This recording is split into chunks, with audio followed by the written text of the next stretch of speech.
Would you give the keys to the front door of your home to a perfect stranger?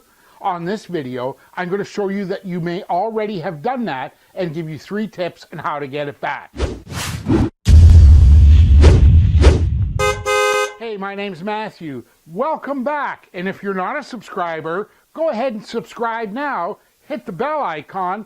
That way, you'll never miss any of the tips, tricks, and hacks that I deliver about how to fix your car count, get more customers, and finally make the money that you know you deserve. So have you already given away the keys to the front door of your home? Let's bang 2 minutes on the clock now, and I'll show you exactly how to check this. Okay, so all you have to do is head over to whois.domaintools.com. I'm going to leave a link to it for you in the show notes down below. The first step is use this box to enter your domain name.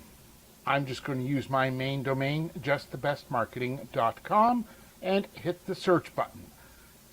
So when the page loads, here's what you need to look at. Look for the registrant or organization. That's critical. If you don't see your name or a name that you recognize in the registrant, then you don't own your domain. And while you're there, here's a little pro hack tip. Check on the dates and look at expires.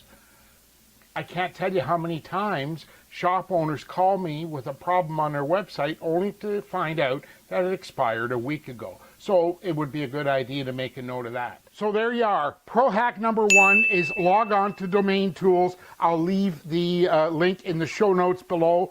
Enter your domain name and check the registrant. The registrant owns the domain. That's it. No questions, no ifs, ands, or buts. The registrant listed owns the domain. Now, one caution is you may have registered for a private domain and that may list a company, but you would know that. So double check the registrant. Number 2, they do not have to have ownership of your domain in order to supply you a website, build you a website, or do any of that. They just don't need it. And let me tell you this. Once they own your domain name, I don't care what they tell you, I've heard it hundreds of times from shop owners, they will charge you to get it back, and they will charge you heavily. How do you fix that? Head over to GoDaddy.com and initiate a transfer. Now, this is a fee of about $15 or $20, maybe $25, but it also automatically adds a year registration. But this is important because as you've owned your domain for 3, 4, 5 years, Google looks at that as an authority. Like, you're not a fly-by-night. You need to own your domain. You don't want to just go ahead and set up another domain name at a .net or a .whatever. You want to own that domain and maintain it.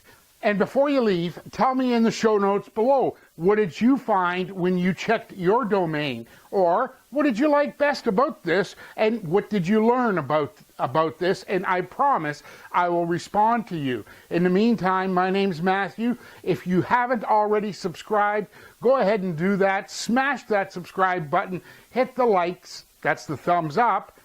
And I'll see you on the next video. Take care. Talk real soon.